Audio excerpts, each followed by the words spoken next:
Friends, welcome to Sinis classes. ഇന്നത്തെ സെഷനിൽ നമ്മൾ കവർ ചെയ്യാൻ ഉദ്ദേശിക്കുന്നത് ഹൗസ് റെൻ്റ് അലവൻസ്. ഇത് ഇൻകം ടാക്സിലെ സാലറി എന്ന പോർഷനിലെ പാർഷ്യലി ടാക്സബിൾ അലവൻസസ് എന്ന കാറ്റഗറി വരുന്നതാണ്. ഇതിനെ ഷോർട്ടായിട്ട് നമ്മൾ HRA എന്ന് പറയും. അപ്പോൾ HRAയുടെ ടാക്സിബിലിറ്റി നോക്കുമ്പോൾ ഫസ്റ്റ് നമ്മൾ നോക്കേണ്ട കാര്യം എന്ന് പറഞ്ഞാൽ ഈ എംപ്ലോയി എവിടെയാണ് താമസിക്കുന്നത്. അതായത് ഓൺ ഹൗസിൽ താമസിക്കുന്ന ഒരാൾക്കാണ് HRA കിട്ടുന്നതെങ്കിൽ, അതായത് ഓൺ ഹൗസ്, ഈ HRAയുടെ പർപ്പസ് എന്താണ്? നമ്മൾ റെൻറ്റിനായിട്ട് എന്തെങ്കിലും എമൗണ്ട് സ്പെൻഡ് ചെയ്യുന്നെങ്കിൽ അതിനെ കോമ്പൻസേറ്റ് ചെയ്യാൻ വേണ്ടിയിട്ടാണ് ഹൗസ് റെൻ്റ് അലവൻസ് കൊടുക്കുന്നത്. ഒരാൾ സ്വന്തം വീട്ടിൽ താമസിക്കുന്നു, അല്ലെങ്കിൽ വിതൗട്ട് പേയിങ് എനി റെൻറ്റ് അയാൾ എവിടെയെങ്കിലും താമസിക്കുന്നുവെങ്കിൽ HRA എന്താണ്? നമുക്ക് അങ്ങനെ ഒരു എക്സ്പെൻസ് ഇല്ല, അത് ഫുള്ളി നമ്മുടെ ബെനിഫിറ്റാണ്. അപ്പോൾ ഫുള്ളി ടാക്സബിൾ ആയിരിക്കും. ഓൺ ഹൗസിൽ താമസിക്കുന്ന എംപ്ലോയിക്ക് HRA ഫുള്ളി ടാക്സബിൾ ആയിരിക്കും. ഓൺ ഹൗസ് അല്ല എങ്കിൽ എന്താണ് ഓപ്ഷൻ? Rented house. അപ്പോൾ റെൻറ്റഡ് ഹൗസ് എന്ന് പറയുമ്പോൾ നമുക്കിതിനെ രണ്ടായിട്ട് കാറ്റഗറൈസ് ചെയ്യാം. റെൻറ്റഡ് ഹൗസിൻ്റെ ലൊക്കേഷൻ വൈസ്. ഒന്നാമത്തെ ലൊക്കേഷൻ എന്ന് പറഞ്ഞാൽ മെട്രോ സിറ്റീസ്. നിങ്ങൾ മെട്രോയിലാണ് താമസിക്കുന്നതെങ്കിൽ, അതായത് Mumbai, Kolkata, Delhi, Chennai. Then non metro city. ഇനി രണ്ടിനും ചേഞ്ചസ് ഉണ്ട്, ഒരുപാട് ചേഞ്ചസ് ഒന്നുമില്ല. അപ്പോൾ റെൻറ്റഡ് ഹൗസിൽ താമസിക്കുന്ന ഒരാൾക്ക് ഫുള്ളി ടാക്സബിൾ അല്ല, ബട്ട് പാർഷ്യലി ടാക്സബിൾ ആണ്. ദാറ്റ് മീൻസ് കുറച്ച് ഇളവുകൾ തരുന്നു. ആ ഇളവ് പറയുന്ന സെക്ഷൻ എന്ന് പറഞ്ഞാൽ exemption under section 10 close 13A ഈ എക്സംഷൻ പറയുന്നത്. ഇനി ഈ എക്സംഷൻ്റെ കാൽക്കുലേഷൻ എങ്ങനെയാണെന്നാണ് നമ്മൾ നോക്കുന്നത്. ഇൻ കേസ് മെട്രോ സിറ്റി ആണെങ്കിൽ യു ക്യാൻ ക്ലെയിം എക്സംഷൻ. അതായത് ഒരു 3 എമൗണ്ട് നമ്മൾ കൺസിഡർ ചെയ്യേണ്ടി വരും ഈ കാൽക്കുലേഷനായിട്ട്. ഇതിൽ വിച്ച് എവർ ഈസ് ലെസ് ആയിരിക്കും നമ്മളുടെ എമൗണ്ട് ഓഫ് എക്സംഷൻ എന്ന് പറയുന്നത്. അപ്പോൾ ഈ 3 എമൗണ്ട് ഈ സെയിം കേസ് ഇവിടെയും വരും. ഇവിടെയും നമ്മൾ വിച്ച് എവർ ഈസ് ലെസ് എടുക്കും, താഴെ 3 എമൗണ്ട് വരും.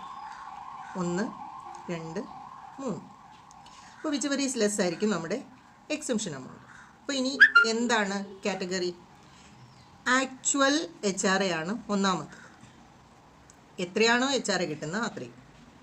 ഇവിടെയും ആക്ച്വൽ HRA തന്നെ. Then rent paid minus 10% of salary. Same ആണ് ഇവിടെയും. Rent paid minus 10% of salary.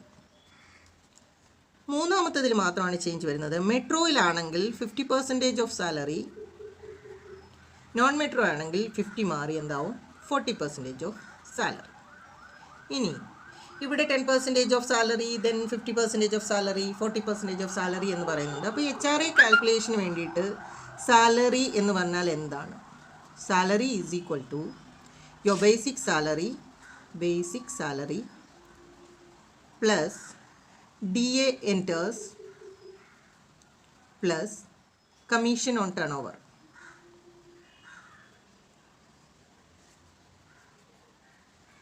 ഇനിയിപ്പോൾ DA എന്താ നമുക്കറിയാം? DNS അലവൻസ് ആണ്. DA എൻറ്റേഴ്സ്, നോർമൽ DA ഉണ്ട്, DA എൻറ്റേഴ്സ് ഉണ്ട്. DA എൻറ്റേഴ്സ് എന്ന് പറയുമ്പോൾ, അല്ലെങ്കിൽ വേറെ വേർഡ് പറയും, forming part of salary. DA forming part of salary or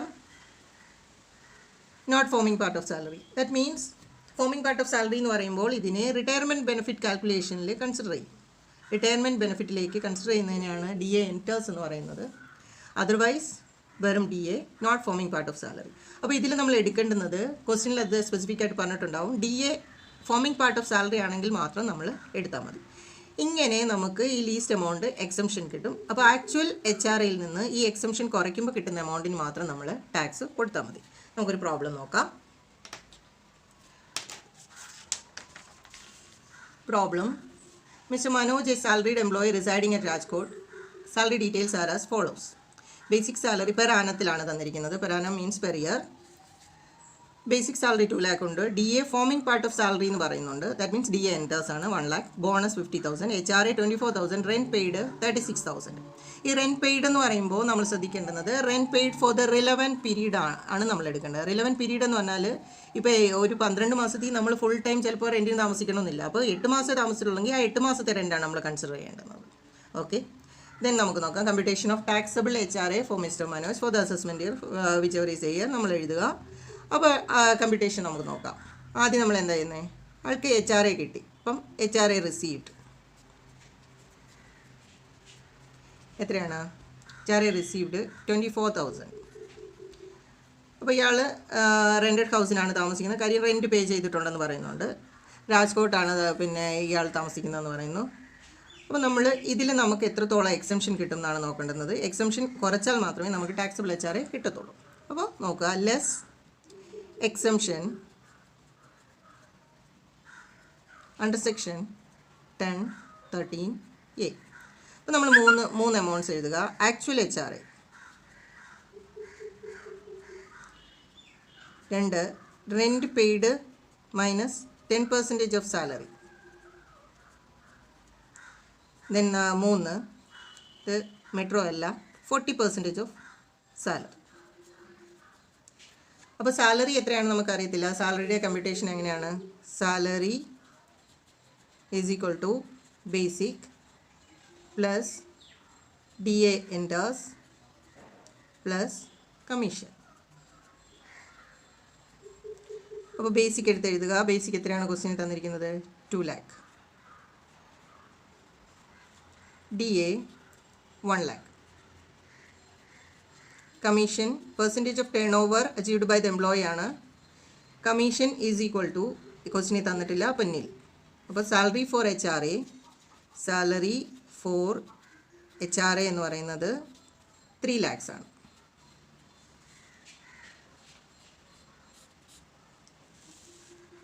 അപ്പോൾ ആക്ച്വൽ HRA എത്രയാണ്? ക്വസ്റ്റ്യൻ പ്രകാരം ആക്ച്വൽ HRA എന്ന് പറയുന്നത് 24,000.